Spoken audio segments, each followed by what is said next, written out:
किराए पर ले रहे हैं घर तो इन चीजों को ना करें नजरअंदाज। गरीबी बीमारी से हो जाएंगे परेशान अगर नहीं रखा इन बातों का ध्यान। वास्तु के नियमों का जरूर करे पालन, नहीं तो खतरे में पड़ जाता है परिवार का लालन पालन। आ जाती है दिवालन निकलने की नौबत, रुक जाती है जीवन की तरक्की, रूठ के चली जाती हैं माँ लक्ष्मी। चटकने लग जाते हैं किस्मत के सितारे, बनकर रह जाते हैं बेचारे। आज से ही शुरू करें इन उपायों का प्रयोग, चमत्कार के जैसे होगा जीवन में लाभ। हर काम लगने लगेगा आसान। किराए पे घर लेते समय वास्तु के कुछ नियमों का ध्यान जरूर रखना चाहिए। इन नियमों का पालन न करने पर वास्तु दोष लगता है, जिसके नकारात्मक प्रभाव झेलने पड़ते हैं। पढ़ाई नौकरी के चक्कर में या फिर अपना घर ना खरीद पाने की स्थिति में ज्यादातर लोग किराए के घर में रहते हैं। किराए के घर में कोई वास्तु दोष हो तो उसका नकारात्मक प्रभाव जीवन पे पड़ता है।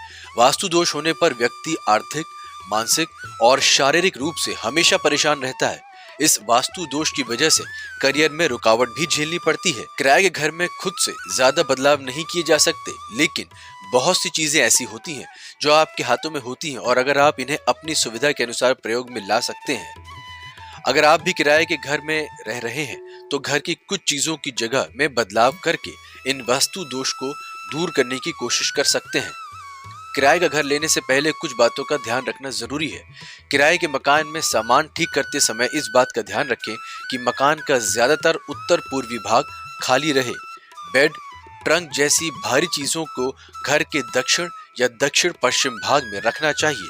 सोते समय दिशाओं का ध्यान रखें। सिर दक्षिण की दिशा में हो और पैर उत्तर की दिशा में होने चाहिए। अगर ऐसा संभव ना हो तो आप पश्चिम दिशा में भी सर करके सो सकते हैं, लेकिन किसी भी स्थिति में उत्तर दिशा की ओर सिर करके ना सोएं। पूजा का घर उत्तर या उत्तर पूर्व दिशा में होना चाहिए। इस दिशा में बाथरूम होने से आपके घर में कंगाली आ सकती है, इसीलिए किराए के घर में हर चीज की दिशाओं का खास ध्यान रखना चाहिए। किराए का घर लेने से पहले उसकी लोकेशन का खास ध्यान दें।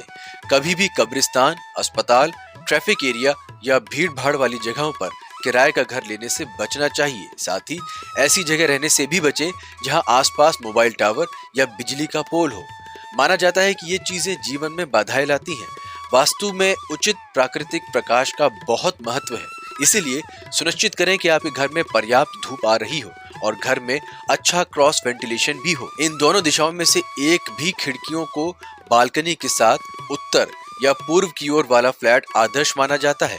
सुबह की धूप सकारात्मकता लाती है, जबकि दोपहर की अवरक्त किरणें स्वास्थ्य के लिए हानिकारक होती हैं। इसीलिए यदि कोई खिड़की दक्षिण या पश्चिम में है तो ये वास्तु दोष के अंतर्गत आती है। ऐसा घर लेने से बचना चाहिए। ध्यान रखें कि आपका किचन उत्तर पूर्व दिशा में ना हो, क्योंकि इमारत का यह हिस्सा सुबह के सूरज का स्वागत करता है। इसीलिए यहाँ रहने वाले कमरे में ध्यान कष्ट के लिए उपयुक्त है। दक्षिण पूर्व की दिशा रसोई के लिए आदर्श स्थान है। अपना घर बसाते समय इन सभी बातों का विशेष रूप से ध्यान रखना चाहिए।